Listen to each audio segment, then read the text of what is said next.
एवढे गुन्हे त्यांच्यावर, हे सुद्धा तुम्ही सगळे बघून घ्या. हे आणि एकीकडं आपण आहेत त्याची पावती ही आहे. हीच नाही, अनेक असे आहेत.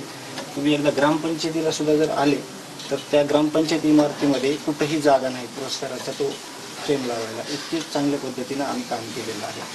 आणि तुम्ही म्हणल्याप्रमाणे की म्हणजे एक थेंब जर रक्ताचा दिसला तर आपल्याला एवढा त्रास होतोय, तर ते फक्त मी लास्टला दाखवल, कारण का मी आतापर्यंत त्या दुःखात गेलो नाही.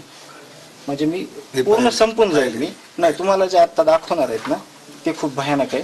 म्हणजे मी ते म्हणजे तुम्हाला एक्सप्लेन पण करू शकत नाही आणि मी स्वतःला हे पण करू शकत नाही. खूप भयानक आहे. तर ह्या दोन गोष्टी आहेत, हे सगळे क्राईम मधले आहेत. हे आपल्या भावाची एक पावती आहे. एवढीच नाही तर तुम्ही सगळीकडे बघा.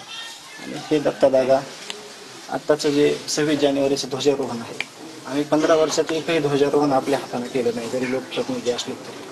आपण सामाजिक क्षेत्रातले विविध स्तरातले लोक त्यांना त्याचा ध्वजारोहणाचा मान दिला. हजमाजी सैनिकांना, पोलीस प्रशासनाला आपण मान द्यायचो. तर हे त्याचंच एक आत्ताच आहे. हे 26 जानेवारीचं दत्तादादांनी, हे आई आहे माझी, दत्तादादांना आत्ताचं ध्वजारोहण केलं. ते मृत्यू झाल्यानंतर सांत्वन करायला आले होते हे दत्तादादा. आणि त्यापूर्वीही ते नेहमी यायचे. जसं की मी दाखवलं तुम्हाला, मी भगवानगडावर येत होतो, तसं हे दत्तादादा पहिले सगळ्या लोकांसोबत यायचे. हे झाल्या दोन बाजू. ह्या आम्हाला तुम्हाला एवढ्या सांगायच्या होत्या.